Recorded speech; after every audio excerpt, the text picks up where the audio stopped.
하나님의 아들들이 모든 인류가 멸망당하는 그 홍수에 함께 멸망당해 버린 그때에 노아 한 가정만 남아서 하나님께 예배했다는 이것은 생각할 점이 많습니다.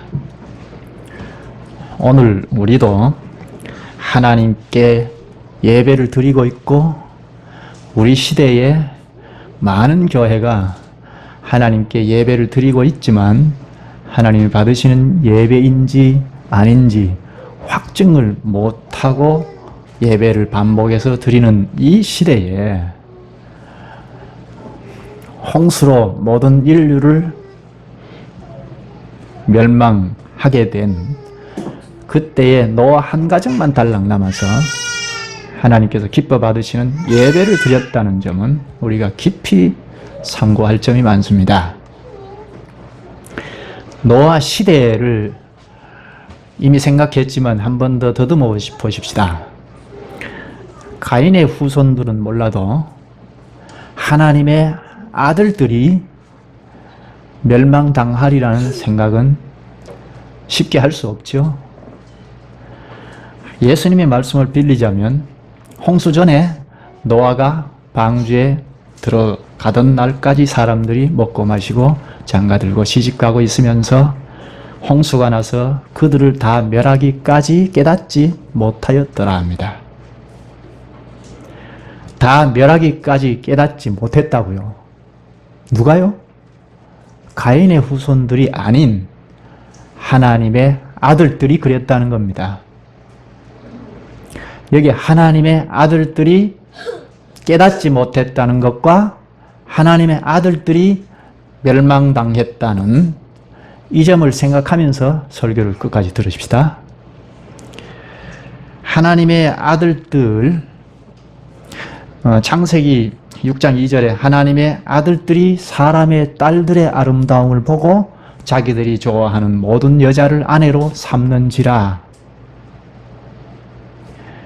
이 혼인을 예로 들어서 혼인을 전면에 세워서 멸망당했다 합니다. 하나님의 아들들이 사람의 딸들의 아름다움을 보고 함께 사는데 그 사람의 딸들, 아내의 말을 듣지 않겠습니까? 사람의 딸들인 아내의 말을 안 들을 수가 없죠.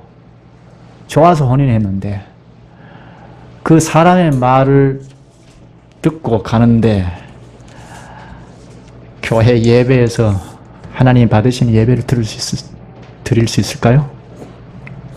이런 방향으로 시간이 지나면 점점 예배는 형식화되고 타락하고 말죠. 그래서 홍수로 다 멸망당했습니다.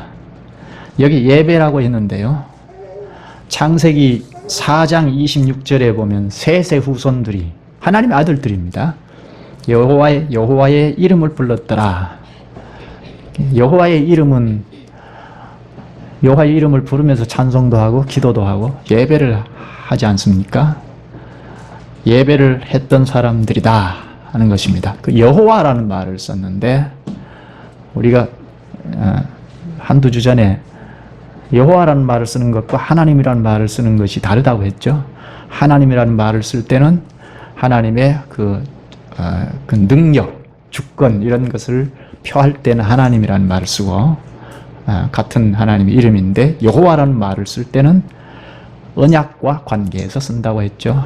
약속을 신실히 지켜가시는 하나님을 표시할 때 여호와라는 말을 쓴다고 했습니다. 셋의 후손들이 여호와의 이름을 부르며 예배했다고 하는 것은 하나님의 언약을 알고 하나님의 언약 공동체를 형성하고 예배드렸다는 것입니다. 여호와의 이름을 불렀던 셋의 후손들, 6장에서는 하나님 아들들이 홍수 직전, 멸망당하기 직전까지 여호와의 이름을 부르면서 예배했습니다. 예배했던 교회들입니다. 그 시대의 상이 오늘 우리 시대와 비슷합니다. 오늘도 교회 이름을 여호와의 이름을 부르는 교회는 다 예배를 드리죠. 과연 우리의 예배를 받으셨다 하는 확증을 하지 못하는 예배를 계속 반복해서 드리는 교회가 허다합니다. 우리 교회 예배를 받으셨는지 받지 않으셨는지 물어보면 잘 몰라요.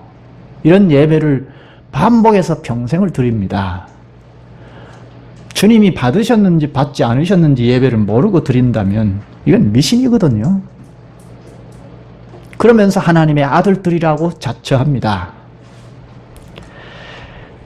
형식화된 예배, 언약민이라고 교회라고 하는 하나님의 아들들이 홍수로 멸망당한 것과 비슷합니다.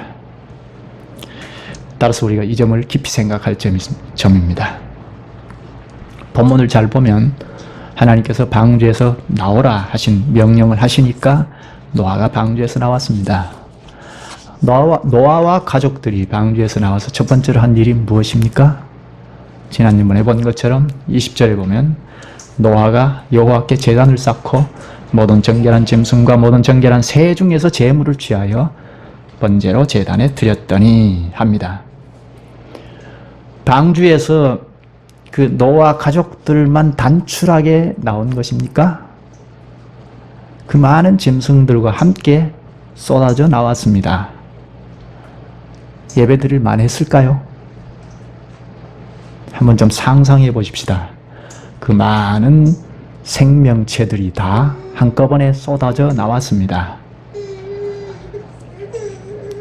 어땠을까요? 질서를 세우기 어렵겠죠. 자연으로 돌아가게 한다고 하는 일이 급선무일 수도 있죠. 물론 하나님께서 노아의 말을 잘 순종하도록 짐승들을 이끌었다고 전제하더라도 그 많은 수효의 가축들, 기는 것들, 공중의 새들, 짐승들을 다 풀어 자연으로 돌아가게 하는 이 급선무입니다. 그뿐만 아니라 홍수 이후에 모든 것이 다 멸망당한 그 적막한 황막한 그 땅을 밟는 그 상황이 어떠했습니까? 예배할 형편이 아니라고 할 만하죠. 홍수로 모든 생물까지 다 쓸어버린 그 적막하고 황막한 땅을 밟았을 때 그게 어찌 예배할 형편입니까? 오늘 우리를 생각해 보십시다. 우리가 언제 참 예배할 형편이다 하는 딱 알맞게 예배하는 형편이다고 해서 교회로 연합하여 예배할 때가 얼마나 됩니까?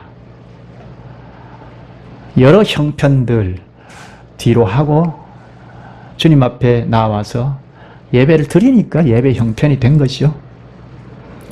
노아와 그 가족들도 마찬가지입니다. 예배할 형편이어서 예배 드린 것이 아닙니다. 누구 한 사람이라도 그 가족들만 생각하더라도 단출하게 가족들만 나왔다고 생각하더라도 누구 한 사람이라도 이게 예배 드릴 형편입니까 하고 사족을 달았다면 하나님이 기뻐하시는 예배를 드릴 수 있었을까요? 누구 하나 그런 말을 했다는 것이 기록이 없습니다. 예배하자 하고 자세를 취해서 예배를 드리니까 예배 형편이 된 것입니다. 형편 따지지 맙시다. 형편은 항상 있습니다. 우리가 죽을 때까지 형편이 있어요. 오늘 이 형편을 뛰어넘고 나면 다음에 또 있습니다. 끊임없이 있습니다. 배우의 마귀는 이런저런 형편을 올무러 놓고 상황을 만들어 놓고 예배를 방해합니다. 우리가 노아 가족을 생각할 때 방주에서 나오자마자 제일 처음 하나님께 예배를 드렸다는 이것은 하나님과 언약을 맺은 공동체, 교회다 하는 것을 분명히 하는 것입니다. 그냥 예배 드리는 것 아닙니다. 우리는 하나님의 언약민이다 하는 것을 분명하게 선언하는 예배입니다. 교회가 무엇입니까? 교회는 오전에도 생각했습니다만 첫째로 하나님을 기쁘시게 하는 예배를 드리는 공동체입니다. 예배를 드리는 공동체이고 천국 기관 노릇을 하는 것이 공동체이죠. 교회이죠. 노아 가정은 천국 백성 될 자들을 받아서 보증하는 기관입니다. 노아 가정을 벗어나서 구원 얻을 수 없습니다. 그때는. 그러니까 노아 가정은 단지 가정이 아니고 교회입니다. 천국 백성이 되려면 그때는 노아 가정에 속해야 합니다. 다른 하나님의 아들들도 다 하나님의 백성이라고 자처할 만했죠. 홍수로 멸망당할 때까지 하나님 앞에 나아가 하나님의 백성이다 하고 예배할 만큼 교회를 형성했던 사람들입니다. 우리는 하나님이 없어 다 가인 계열에 속한 자들이야 하는, 물론 있었을진 모르겠지만 대부분은 그렇지 않습니다. 누가 나는 지옥 갈 거야 하고 막 나가는 사람이 있습니까? 하나님의 아들들이라고 하잖아요. 오늘날에도 예수 믿고 천당 간다는 복음을 접한 자들은 다 나름의 신앙을 가지고 교회를 이루든지 심지어 개인적으로도 천당 간다는 것을 굳게 잡고 가지 않습니까? 심지어 이단들까지도 자기들 교회가 진짜 교회다 하고 성경 말씀에다 호소하고 하나님 이름 부르고 예배하고 갑니다. 그처럼 노아 당시에도 자기 나름대로의 신앙을 가지고 주님의 이름을 부르고 예배하는 교회였습니다. 그러나 정말 구원의 백성으로 안전하게 보호를 받아서 이 생을 살려면 노아 가정에 속해야 했습니다. 노아가 그런 힘이 있었던 것이 아니고 하나님께서 노아 가족에게 말씀이 주어졌고 노아는 그 말씀을 굳게 붙잡고 말씀대로 기관 노릇을 했기 때문입니다.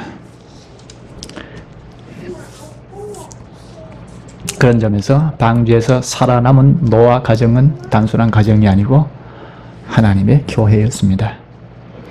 노아 당대의 교회인 점을 잘 인식하고 방주에서 나오자마자 첫 번째로 한 일이 예배를 드린 일입니다.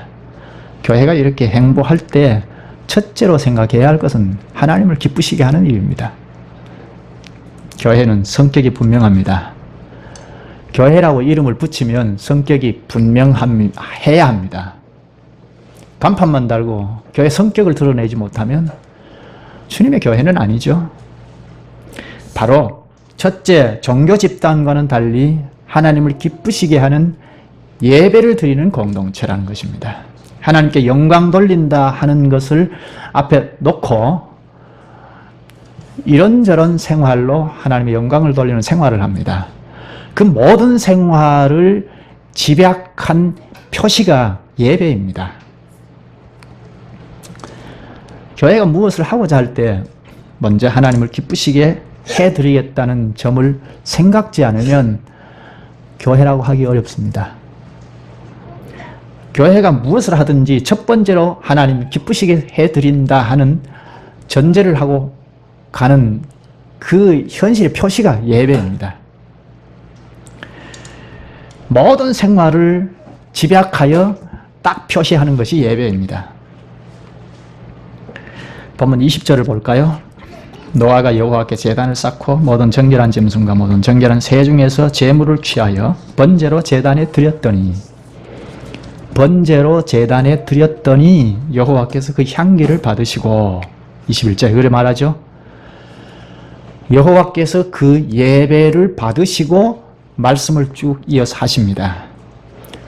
참된 예배는 하나님께서 기쁘게 받으시고 말씀을 하십니다. 참 예배인지 아닌지 첫째로 볼 것은 하나님의 말씀을 하시느냐, 하나님께서 말씀을 하시느냐 하는 것을 보면 알죠. 오늘 예배도 마찬가지입니다. 우리의 예배를 받으셨다 하는 확증을 무엇으로 하느냐? 예배를 주님이 기쁘게 받으셨으면 말씀을 하십니다. 그것을 그 구약의 제사장 제도 때에 와서는 제사장들이 제물을 돌려 받은 것을 먹을 때, 그리고 제사장이 축복 선언을 할 때, 축복 선언의 말씀을 할 때 하나님이 기쁘게 받으셨다 하는 것이라고 했는데, 그것이 신약에 넘어와서 하나님의 말씀이 선포가 될 때 우리의 예배를 받으셨구나 하는 확증을 할 수가 있다는 것입니다. 여기 21절에 여호와께서 너와 교회의 예배를 기쁘게 받으시고 두 가지 말씀을 하시는데, 첫째는 이제 다시는 사람들 때문에 땅을 저주하지 않겠다는 것과, 둘째, 이제 다시는 홍수로 멸망하는 일은 없을 것이라고 합니다. 이게 약속으로 말씀하신 겁니다. 이렇게 하나님께서 받으시는 예배는 반드시 하나님께서 약속의 말씀을 해 주십니다. 예배를 받으셨다는 확증을 말씀을 통하여 하신다는 이 사실을 확실히 하지 않으면 예배는 미신같이 되어버립니다.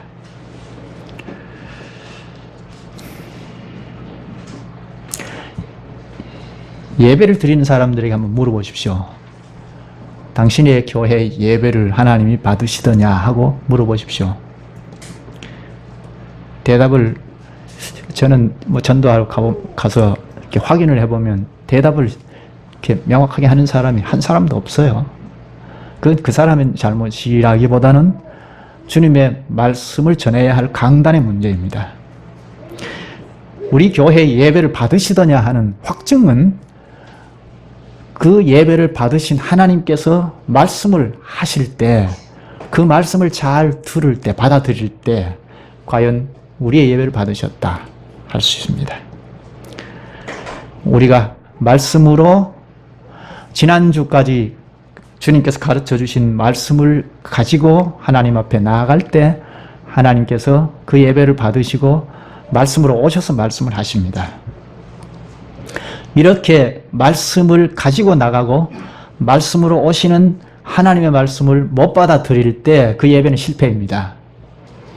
지금 예배를 우리가 지금 드리고 있는데 우리가 찬송하고 기도하고 헌금을 하고 우리 전부를 드립니다 하는 표시를 했는데, 그리고 하나님께서 지금 응답의 식물로 목사의 입을 빌려서 말씀을 하시는 겁니다. 이 말씀을 우리가 받아들이면 하나님께서 우리의 예배를 받으셨다는 확증을 가지고 이게 주님께서 내려주시는 복인데 이 복을 들고 집으로 돌아갈 수 있습니다. 집으로 돌아가면 우리의 삶의 요소요소에 이 말씀이 파급이 되죠. 홍수로 멸망당한 하나님의 아들들이 말씀을 못 깨달았기에 멸망당했다고 했죠. 말씀을 들었습니다. 못 깨달았다는 것은 말씀을 들었다는 거죠. 말씀을 들었는데 못 깨달았다는 겁니다. 그래서 망했습니다. 하나님의 말씀은 무서운 거죠. 이건 종교 강연과 다릅니다. 참된 예배와 말씀은 이렇게 붙어 있습니다. 예배를 받으시더냐? 말씀으로 설명이 안 되면 그 사람은 미신 같은 예배를 드렸다는 겁니다. 21절에 인간 때문에 다시는 땅을 저주하지 않겠다고 하시고 다시는 홍수로 멸망하는 일이 없을 것이라고 하셨는데, 그 이유를 이는 사람의 마음이 계획하는 바가 어려서부터 악함이라 했습니다. 사람이 악하다 하는 것은 원죄라고 지난번에 생각했죠. 본성이 악하다는 겁니다. 원죄. 날 때부터 죄인으로 태어나는 이 죄 때문에 홍수로 멸망하지 않겠다는 것입니다. 죄로 말미암아 이제는 홍수로 멸망하는 일이 없을 것이라고 합니다. 그리고 22절에 바로 이어서 땅이 있을 동안이라고 하셨습니다. 만약에 노아 교회가 이 말씀을, 예배 받으신 응답의 말씀을 듣지 못했다면 어떻게 되었을까요? 죄를 여전히 하염없이 짓고 또 지었을 수 있습니다. 홍수로 멸망하지 않겠다는 이 말만 탁 쥐고 있었을 때, 그러니까 하나님의 말씀을 반만 쥐고 있을 때도 문제가 발생이 되는데, 사람의 죄악 때문이라고 했는데 이것이 땅이 있을 동안이라고 하셨습니다.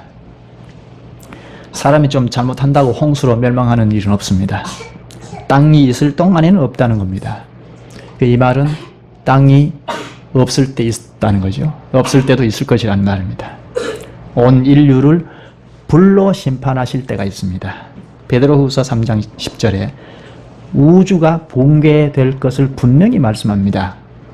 그때는 불로 멸망할 것이고 철저한 심판이 있을 것입니다. 한 곳을 얼른 찾아보시죠. 누가복음 17장입니다. 여기서도 예수님의 재림, 다시 오심을 이야기하는데요. 여기서 어떻게 앞으로 심판하실 것인지를 잘 말씀하고 있습니다. 노아 교회의 예배를 받으신 하나님께서 응답의 식물로 홍수로 멸망하는 일은 없을 것이다. 땅이 있을 동안만은 하고 약속하셨습니다. 누가복음 17장 28절에는 또 롯의 때와 같으리니 사람들이 먹고 마시고 사고 팔고 심고 집을 짓더니, 이것은 노아 홍수로 멸망한 때와는 조금 달리 설명을 하는데 비슷합니다. 여전히 일상생활을 말하고 있습니다. 시집가고 장가가고 시집가고라고 했는데 여기는 먹고 마시고 사고 팔고 심고 집을 짓더니 29절에 롯이 소돔에서 나가던 날에 하늘로부터 불과 유황이 비오듯 하여 그들을 멸망시켰느니라. 인자가 나타나는 날에도 이러하리라. 홍수로 멸하는 일은 땅이 있을 동안에는 없다 하고 노아 교회와 약속을 해서 지금까지 지켜지고 있습니다. 그런데 앞으로는 불로 멸망할 것이라고 예수님께서 예고의 말씀하신 것입니다. 앞으로는 예수님께서 다시 오실 때인데 불로 이 땅이 붕괴되고 불로 심판이 있을 것이라는 것, 분명한 멸망이 있을 것입니다. 본문으로 돌아가서 21절, 22절에 사람의 악한 본성 때문에, 원죄 때문에 홍수로 멸망하는 일은 없을 것이라고 약속합니다. 만약에 노아 교회가 이 말씀을 듣지 않았다면, 혹은 반만 들었다면 이제 멸망하는 일은 없을 것이다, 이렇게 나갔을 것입니다. 육신이 마음대로 움직여서 별짓을 다 하는 노아의 후손들이 되었을 수 있습니다. 또 9장으로 넘어가면 1절에 생육하고 번성하라는 축복의 말씀도 하십니다. 또 2절 3절에는 먹을 것을 전부 다 제공해 주실 것이라고 약속하십니다. 방주에 태웠던 모든 동물, 고기를 먹을 수 있게 허락하신 것입니다. 하나님께서 받으시는 예배를 드리니까 이런 복된 말씀을 들을 수 있습니다. 만약 노아 가족이 주님께서 하시는 이 말씀을 들을 수 없었다면 어떻게 되었을까요? 당장 생각할 수 있는 것은 생육하고 번성하라 하는 말씀을 듣지 못했다면 하나님의 백성들을 생산해서 번성하는 사명은 감당 못했을 것입니다. 그저 출생하고 했을 것입니다. 출생하고 많은 출생하고 후손을 양육하고 했을 것입니다. 여기 생육하고 번성하라는 것은 이제 하나님의 백성들을 생육해서 번성케 하라는 말이죠. 이 사명을 몰랐으면 무엇 때문에 살고 무엇을 하고 사는지 알지 못하고 그저 살게 되죠. 그저 방황하는 삶을 일생 살게 될 것입니다. 이 땅에 나서 이 땅에서 살면서도 왜 이 땅에 와서 살고 죽음을 앞두고 살고 죽음 저놈은 무엇인가 하는 걸 알지 못하고 여생을 허망하게 보낼 것입니다. 오늘 우리의 예배도 실패를 하면 우리가 전부를 다 드리는, 긴장을 늦추지 않고 전부를 다 드리는 예배를 드렸다 할지라도 우리의 예배를 기쁘게 받으신 하나님의 응답의 식물을 못 받아들이면 방황합니다. 주님의 말씀을 들어야 우리 인생의 방향을 정해주지 않습니까? 지금까지 살아온 것을 개혁하고 바르게 잡아주지 않습니까? 그런데 이 말씀을 못 들어버리면 혹은 반만 들으면 방황하는 여생을 보낼 수 있습니다. 예배의 성공의 핵심은 말씀으로 오시는 주님의 말씀을 받아들이는 것입니다. 주님을 말씀을 하실 때, 받아들일 때 주님을 만나는 거죠. 그런데 이 주님을 만나는 말씀에 문제가 생기면 예배는 실패합니다. 그래서 교회 역사에서 권징의 대상의 1호를 강단의 설교에다 두었습니다. 즉 설교하는 목사를 권징의 대상 1호로 삼았습니다. 만약에 설교가 강단에서 속화되어서 하나님의 말씀이 전해지지 않으면 교회 회원들은 발버둥 쳐도 세속화될 수밖에 없기 때문에 권징 대상의 1호를 목사로 삼았습니다. 이것은 하나님의 말씀이 설교되어져야 한다는 것입니다. 그리고 이 말씀을 들었으면 순종해야 할 책임이 주어진다는 것입니다. 이런 점에서 하나님의 말씀을 무겁게 들어야 할 필요가 있죠. 하나님의 말씀을 무겁게 듣고 어떻게든 이 말씀을 책임을 다하여 지키고자 하는 사람은 성장하지 않을 수 없습니다. 하나님의 말씀대로 이것저것을 하는데도 실패하는 사람은 없습니다.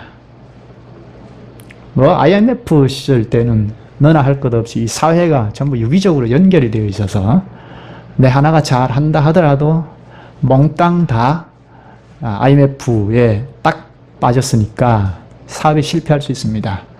사업에 실패할 수는 있을지라도 하나님의 말씀대로 하는데 인생 실패라는 건 있을 수 없습니다. 하나님을 만나는 하나님을 만나서 그분의 엄중한 말씀을 듣고 그 말씀대로 사는데 인생의 실패가 있을 수 있습니까? 우리의 삶의 현실 여기저기에 파급이 되지 않을 수 없습니다. 교회 예배의 성공이 분자들을 그렇게 만듭니다.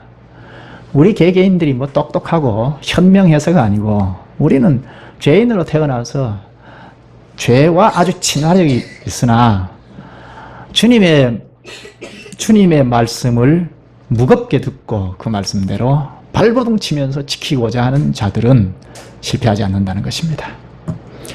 교회라고 하면서 하나님보다 사람을 앞세우고 하나님의 노아시대 하나님의 아들들이 그랬던 것처럼 말씀이 주어져도 깨닫는 일이 없고 그러면 그들처럼 멸망당하고 맙니다.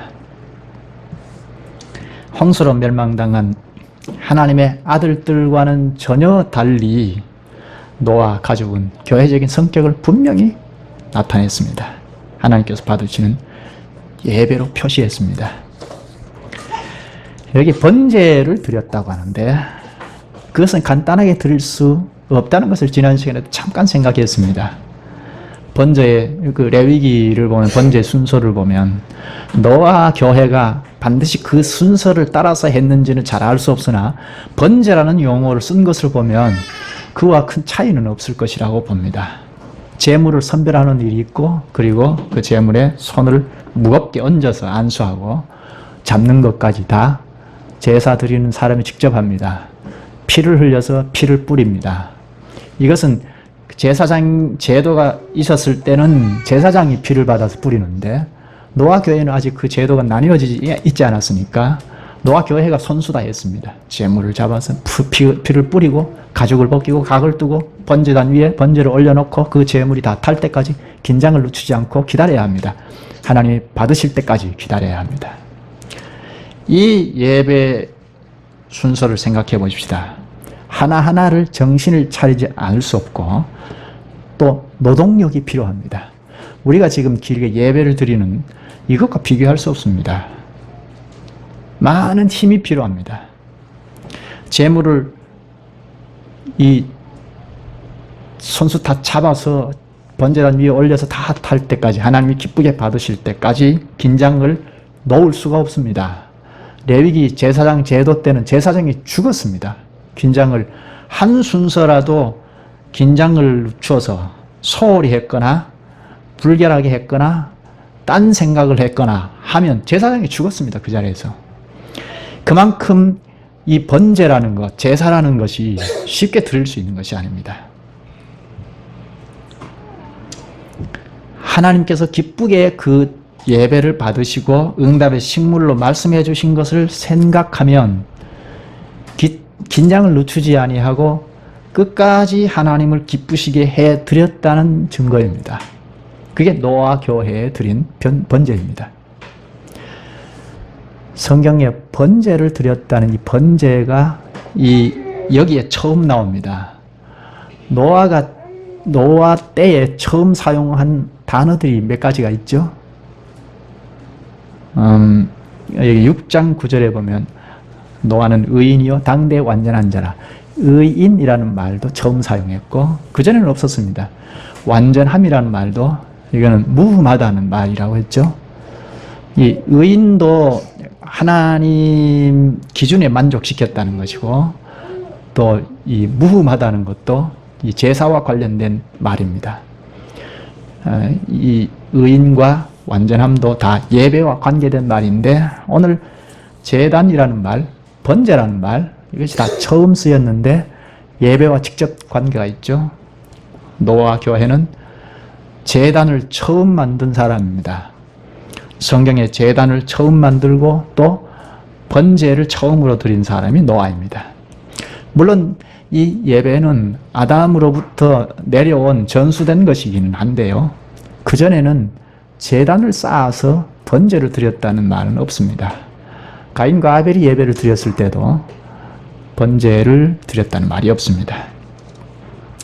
이것은 노아 교회가 선배들, 선진들보다는 한 발 전진했다는 이야기입니다. 교회 성격 중에 중요한 것 하나가 전진한다는 것입니다. 앞에서 하나님께 예배하는 공동체다 했는데 전진이 없으면 예배를 잘 드릴 수 없습니다. 예배가 자꾸 타락하게 됩니다. 선진들이 하지 못한 번제를 드렸다는 것은 노아 교회는 분명한 전진이 있습니다. 성장이 있습니다. 교회는 성장하는 게 특징입니다. 생명 공동체이기 때문입니다. 하나님께서 경영하시는 공동체이기 때문에 성장하지 않을 수 없습니다. 저 그리스도께서 재림하시면 이루게 될 영광의 정점을 목표로 하고 끊임없이 전진해 나가는, 성장해 나가는 것이 교회의 성격입니다. 번제라는 것은 가죽을 제외한 모든 재물을 불로 다 태우는 제사 아닙니까? 몽땅 태워서 드려서 하나님께서 하나님께 나의 모든 것을 헌신한다는 뜻이 번제입니다. 번제를 드렸다는 것은 나의 모든 것이 하나님 것입니다 하는 깨달음이 있었으니까 드린 것입니다. 홍수를 목격한 노아 교회를 생각해 볼까요? 사람으로부터 기른 것과 가축과 기른 것과 공중의 새까지 다 쓸어버린 그 무시무시한 하나님의 진노를 목격한 노아 교회는 두려움에 휩싸였을 것입니다. 단지 두려워했다기보다 두려워하면서도 주님의 말씀에 비추어서 생각했을 것입니다. 번제를 드렸던 발전이 있었던 것을 볼 때 방주 안에서의 생활을 그냥 고통스럽게 세월만 보낸 것이 아니었다는 것이 번제를 딱 드림으로 표시했습니다. 모든 것이 주님으로부터 창조되었는데 결국 모든 피조물이 다 주님의 손아귀로 들어가는구나 하고 깨달았을 것입니다. 홍수 심판이란 하나님께서 친히 창조하신 피조물을 다시 거두어 드리는 것입니다. 이는 만물이 주에게서 나오고 주로 말미암고 주에게로 돌아감이라. 그에게 영광 세세 있을지어다. 아멘. 로마서 11장 36절. 하나님의 말씀으로 창조된 이 피조물이 다시 몽땅 거두어 드린 것이 홍수의 일입니다. 노아는 홍수를 직접 목도하면서 그것을 깨달았습니다. 만물이 주에게서 나오고 주로 말미암고 주에게로 돌아감이라. 그에게 영광이 세세 있을지어다. 이 사실을 깨달았습니다. 그래서 번제를 드렸습니다. 번제의 뜻이 뭐라고요? 모두가 다, 모든 것이 다 주님의 것입니다. 내 목숨까지도 주님의 것입니다 하는 헌신의 표시가 번제입니다. 다 쓰림당하는 하나님의 소나기로 다 들어가 버리는 원상복귀되는 이 사실, 창조 당시로 돌아가 버린 이 사실을 목도한 노아교회는 모든 것이 주님의 것이구나, 내 것도 내 것이 아니고 주님의 것입니다 하는 표시로 번제를 드린 것입니다. 자기 전부를 몽땅 주님께 다 드린다는 거 쉽지 않습니다. 악한 본성이 있는 우리는 몽땅 주님의 것입니다 하고 다 드리기가 쉽지 않습니다. 그런데 방주에서 나오자마자 몽땅 주님의 것입니다 하고 표시한 번제를 드렸다는 것은 방주 안에서 고통 중에 막연히 시간을 보낸 것이 아니고 고통 중에도 고민했다는 것을 금방 알 수 있죠. 하나님의 말씀에 비추어서 고민했다는 것을 딱 첫 발을 딛자마자 전부 주님의 것입니다 하고 헌신하는 표시로 번제를 드린 것을 볼 때 알 수 있습니다. 그러니까 노아 가족들은 방주에서 나가기를, 그 고통 중에 있으니까요, 방주에서 나가기를 손꼽아 기다렸는데 기다림의 목적이 무엇입니까? 여기에서는 도무지 살아갈 길이 막막하다, 도무지 이렇게 했다가는 도무지 살아갈 길이 없다, 좀 나가서 자유롭게 해방감을 가지고 살았으면 좋겠다, 그런 목적이었을까요? 발을 내딛자마자 번제를 드리는 것 볼 때 하나님께 모든 것이 하나님께 돌아감이 마땅합니다. 홍수로 멸절하신 것이 마땅하십니다. 내 목숨도 우리의 목숨도 주님의 것입니다. 이게 마땅합니다 하는 표시로 번제를 딱 드린 것을 볼 때 방주에서 그것을 준비했던 것입니다. 빨리 나가서 그것을 표시하고자 번제를 드리고자 그것을 목적하고 고통 중에 기다린 것입니다. 방주 안에서 번제를 드렸다는 건 없잖아요. 번제를 드리기가 곤란했을 것입니다. 불을 피워서 태워서 드려야 하니까요. 그러니까 노아 가정이 방주 안에서의 생활은 성장한 생활입니다. 그 상황이 성장할 만합니까? 고통의 연속인데 어떻게 성장합니까? 그러나 방주교회는, 노아 교회는 성장한 것을 방주에 나와서 적발을 내디디면서 표시를 했습니다. 마치 오늘 우리가 일주일의 생활은 바로 주님을 만나는 주일날 예배하는 것을 목표하고 생활하는 것과 같이 노아 가족들이 방주에서 생활은 그러했습니다. 우리보다 수천 년 전에, 그것도 그리스도께서 오시기 훨씬 전에 모형으로 가르쳤던 시대에 노아는 신약 시대에 오늘 우리와 비슷하게 자기 전부를 드리는 헌신을 위하여 그 어려운 방주 안에서의 생활에서 발전하고 성장했다는 것입니다. 노아가 제물로 삼은 것, 번제물로 삼은 것이 무엇입니까? 어디의 것이죠? 방주에 승선할 때 하나님께서 정결한 짐승은 7쌍씩 태워라 한 그 정결한 짐승 중에 제물로 삼았습니다. 노아가 하나님의 말씀을 순종해서 취하게 된 그것이 제물이 되었습니다. 노아는 하나님의 말씀을 순종하는 사람인데 말씀의 뜻을 잘 깨달아서 순종한 것입니다. 정결한 짐승을 더 승성케 하신 하나님의 뜻을 깨달았으니까 정결한 짐승을 취하여 번제를 드릴 수 있었지 않습니까? 전에는 번제를 드린 일이 없었는데 노아가 번제를 드릴 수 있었다는 것은 하나님의 말씀에 비추어서 왜 하나님께서 정결한 짐승은 훨씬 더 많이 태우게 하셨을까? 방주 안에서 그거 생각했을 거 아닙니까? 하나님의 말씀을 해석했을 겁니다. 그래서 제물을 정결한 짐승 중에 취하여 드렸습니다. 이게 교회의 성격입니다. 교회는 성장이 독특한 성격입니다. 성장이 없으면 종교단체로 전락합니다.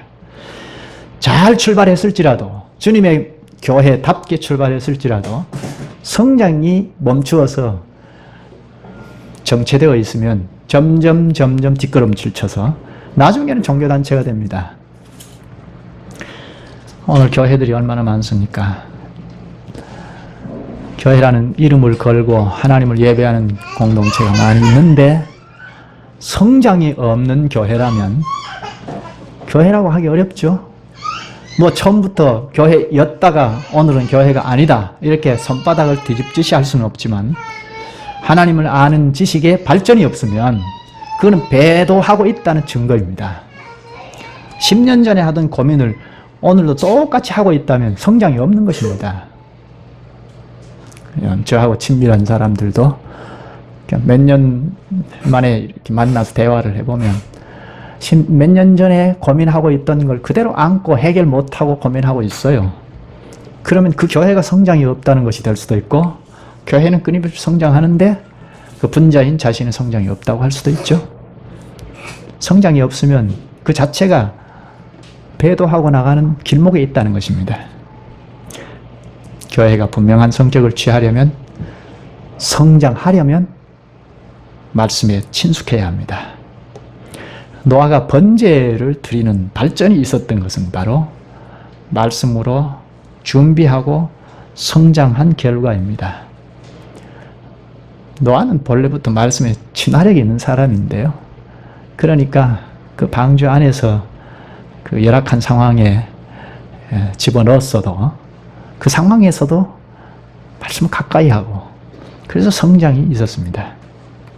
하나님께 기쁘게 받으시는 예배를 드리려면 준비를 잘해야 합니다. 아무 준비 없이 그저 덜렁 참여하면 실패할 수밖에 없습니다. 예배의 성공이란 결국 하나님을 뵙고 응답의 식물을 받아가는 것인데 그것이 준비 없이 가능하겠습니까? 예배에 성공하려면 말씀으로 준비를 해야 합니다. 그래서 발전이 있어야 합니다. 이 준비한다는 것도 내 생각에 갇혀서 뭐 이리저리 준비한다는 것은 우리 생각에서 못 벗어나니까요. 그건 그렇게 발전이 없습니다. 반드시 하나님의 말씀에 비추어서 말씀을 자꾸 가까이 하면서 우리 자신을 살펴서 준비해야 합니다. 말씀에 비추어서 준비하면 반드시 성장이 있고 그래서 주일날 예배에 참여하면 그 예배에 성공하지 않을 수 없습니다. 한 주의 생활을 말씀으로 하자는 겁니다. 성장하여 예배하자는 것입니다. 노아가 정결한 짐승을 번제로 드린 것을 보면 말씀에 비추어서 준비한 것을 금방 알 수 있습니다. 정결한 짐승 7씩을 태워라 하는 말씀을 잘 해석하여 그걸 첫 번째로 하나님께 드린 것입니다. 번제를 드릴 수 있었던 것입니다.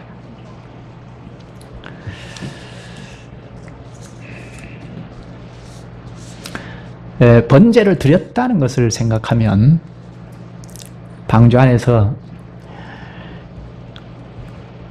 우리가 구원은 되었지만 모든 인류가 멸망당하는 이 자리에서 앞으로 우리가 어떻게 살 것인가, 오늘을 어떻게 발걸음을 내디디면서 살 것인가, 이 인생 전반에 대해서 고민했지 않았을까. 인생 전반을 준비했을 것입니다. 만물이 주에게서 나오고 주로 말미암고 주에게로 돌아갑니다 하는 정신을 번제로 표시한 것을 볼 때 그것을 충분히 이해할 수 있습니다. 노아 가정만 달랑 남았는데 그 얼마나 황막한 세상이겠습니까? 그 황막한 세상에서 어떻게 살 것인가 고민하지 않았겠습니까? 하나님께서 57일간 그러니까 땅에 물이 다 거친 다음에 바로 땅을 밟게 하지 않으시고 방주에서 한 57일간 더 머물러 있게 하셨습니다. 한 2달 동안 더 머물러 있게 하신 뜻이 뭘까요? 57일이면 거의 2달인데 물이 다 거쳤으면 바로 나오게 하실 수도 있잖아요. 노아는 하나님의 말씀을 기다렸고 그래서 나오라 할 때까지 기다렸는데 57일 후에 방주에서 나오라 하셨습니다. 하나님께서 노아 가족들이 준비하라고 기회를 주신 것입니다. 우리는 자칫하면 기회를 주신 것도 탓할 수 있죠. 방주 안에서의 고통스러운 기다림은 탓할 만하지 않습니까? 그러나 노아 교회는 탓하고 원망하고 했다는 흔적이 없습니다. 다만 7일 주기로 비둘기를 보내고 날짜를 손꼽아 기다렸다는, 이것은 고통 중에, 거기 10절에 보면 또 기다렸다는 것은 고통 중에 기다렸다는 말인데, 이렇게 고통 중에 밖으로 나갈 것을 기다렸는데, 그 기다리는 동안 고통 중에도 준비했다는 것을 번제로 표시해서 잘 볼 수 있습니다. 하나님께서 방주에서 나오면 번제를 드리라는 말씀을 하신 적이 없습니다. 그런데 노아는 하나님께서 기뻐하신 예배를 드렸습니다. 땅이 마른 다음에 57일간 방주 안에서 철저하게 준비했던 것을 번제를 통하여 극명하게 표시한 것입니다. 교회는 바로 이것이다 하고 번제를 드렸습니다. 여러분, 예배를 위하여 얼마나 준비하십니까? 한 주간 생활을 어떻게 얼마나 준비하시는지요?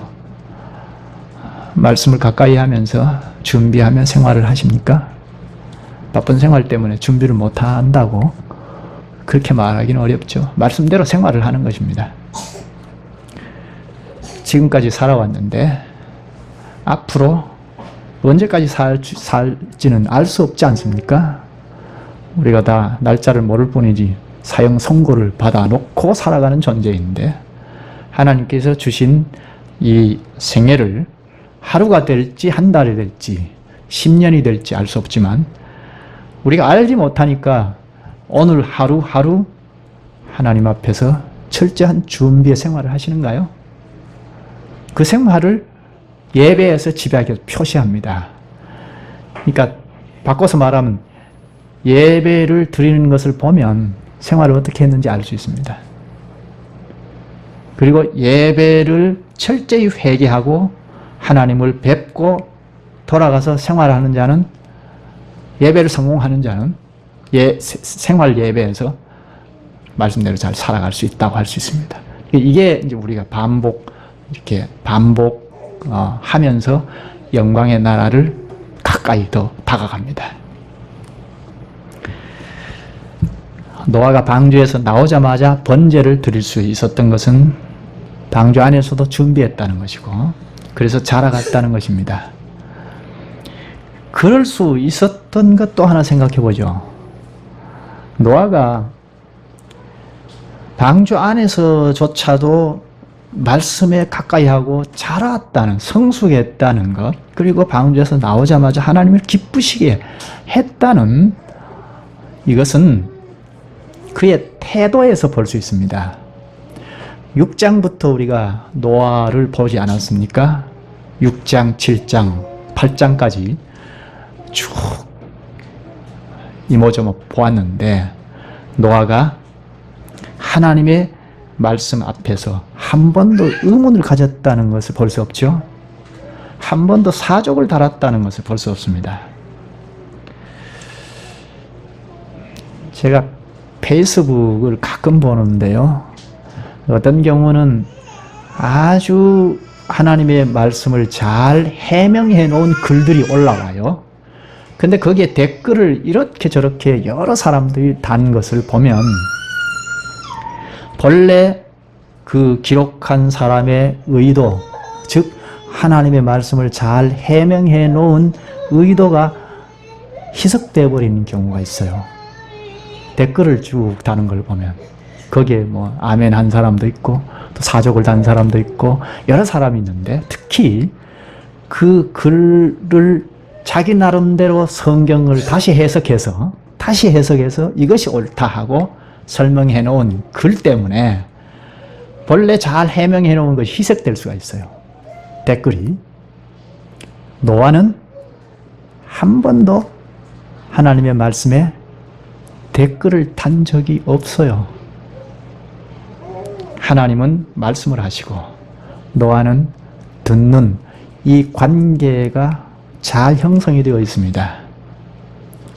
오늘 우리도 교회에 속해서 교회를 이루는 책임을 다 지고 있는데 구원의 백성이다 하는 이 보증을 가지고 자긍심을 가지고 살아가지만 또 사명은 있잖아요. 이 사명이 우리에게는 아주 큰 복이기도 한데 하나님의 말씀 앞에 이렇게 저렇게 댓글을 달기 시작하면 하나님의 말씀이 희석되어 버립니다. 그러면 말씀이 교회가 될 수 없습니다. 특히 어설프게 깨달았다는 사람들이 말씀을 잘 해명해 놓은 그 글에 댓글을 다니까 희석이 되더라는 겁니다. 잘 모르는 사람들은 이렇게 저렇게 댓글을 달아도 그건 금방 드러나니까 괜찮아요. 분별이 되니까.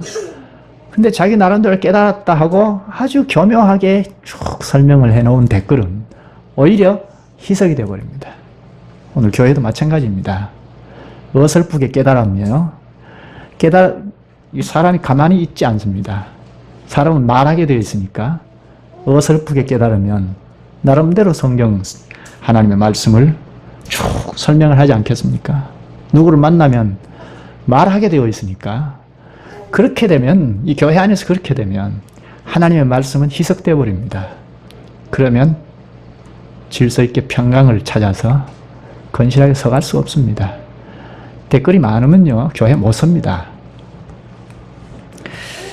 창세기 2장 5절 6절을 참고하면 하나님께서 비를 내리지 않으셨다고 하는데 노아는 한 번도 비구경을 하지 못했지만 홍수로 멸망할 것이니까 방주를 지어라 하셨는데 거기에 댓글을 달지 않았습니다. 120년간 아무런 의문을 붙이지 않고 묵묵히 방주를 지었습니다. 저 산 꼭대기에 올라가서 살면서 무인도에 가서 살면서 방주를 지었다는 거 아닙니다. 의를 전파했다고, 그러니까 멸망할 것이라는 것을 전파했다는 것을 볼 때 복음을 전했다는 거 아닙니까? 그것은 이웃 주민들과 또 접촉하는 사람들과 친밀해야 복음을 전할 수 있지 않습니까? 그 사람들과 친밀하게 지내게 된다면 복음만 전하고 맙니까? 그 사람들의 이야기도 들리지 않겠어요? 그런데 노아는 120년 동안 의를 전하면서도 하나님의 말씀을 붙잡고 가는 일에 요동이 없었습니다. 이게 노아의 태도입니다. 말이 120년이죠. 견딜만 하겠습니까? 의를 전파해도 아무런 반응이 없고 오히려 너만 잘하는 거냐? 우리도 하나님의 아들들이다 하고 나오는데요. 얼마나 상실함이 크겠습니까? 견디기 쉽지 않습니다. 그런데 하나님의 말씀에는 조금 더 타협점 없이 바른 태도를 취하고 견지해 나갔습니다. 방주 안에서도 1년 이상 견디기란 쉽지 않죠. 그런데 하나님의 말씀에 대해서 사족을 달았다는 것이 보이지 않습니다. 그리고 밖으로 나오자마자 번제를 드렸다는 것은 방주 안에서의 생활이 어떠했는지 잘 말해주지 않습니까? 이런 태도가 쉽지 않죠. 노아가 과연 우리와 같은 사람일까 할 정도로 6장에서 8장 지금까지 보면 하나님 말씀에 대하여는 조금 더 의문이 없습니다. 토를 달지 않습니다. 그런데 9장에 가보면 노아가 술을 잔뜩 취해서 추태를 보인 것을 보면 그도 우리와 똑같은 사람인 것을, 죄의 본성을 가진 사람인 것을 알 수 있죠. 그러면 노아가 얼마나 긴장을 하고 느슨하게 살지 않고 정신 차려서 살았는가를 알 수 있죠. 우리가 똑같은 사람인데 하나님 말씀에 대해서 의문을 붙이지 않고 늘 같은 올곧게 견지하고 살았다는 것은 얼마나 그가 긴장을 늦추지 않고 살았다는 것을 알 수가 있죠. 노아 자신에게 주어진 상황이 하나님께서 주신 것이라고 믿는 사람이기 때문에 방주를 지어라 하니까 짓고, 꼭 바보 같은 사람 같아요. 그런데 성장이 있는 것을 보면 바보는 아닌 것 같습니다. 지어라 하니까 짓고, 방주에 들어가라 하니까 들어가고, 일주일 후에 홍수로 다 쓸어버림 당하고, 방주에서 나오라 하니까 나왔는데 번제를 드렸습니다. 만큼 장성한 표시를 나타냈습니다. 이렇게 하나님이 기쁘시게 하는 예배의 성공의 사람은 하나님 말씀에 대한 태도가 분명합니다. 예배를 성공하는 사람은 하나님 말씀에 대한 그 일관된 태도를 취하고 있습니다. 말씀과 예배는 붙어 있기 때문입니다. 말씀에 대한 태도가 불순하면 예배는 성공할 수 없습니다. 말씀으로 오시는 하나님을 온전히 뵐 수 없다는 것입니다. 말씀에 대한 태도가 바른 노아에게는 하나님께서 기뻐하면서 말씀하실 수 있지 않겠어요? 그랬을 겁니다. 하나님께서 노아에게는 어떤 말씀이든지 기쁨으로 자꾸 하고 싶으셨을 것입니다. 노아가 말씀이 떨어지면 순종을 즉각즉각 하니까, 토를 달지 않으니까 하나님께서 말씀을 아주 정죄해서 하셨을런지는 모르겠는데, 우리 입장에서는. 그런데 하나님은 어떤 말씀을 하시고자 하실 때 노아에게는 기쁘셨을 것입니다. 고린도 교인들에게 바울이 말합니다. 육신에 속한 자라고 하면서 고린도전서 3장 1절에 보면, 형제들아 내가 신령한 자들을 대함과 같이 너희에게 말할 수 없다 합니다. 그래서 늘 저주로 먹이고 밥으로는 못했다고 합니다.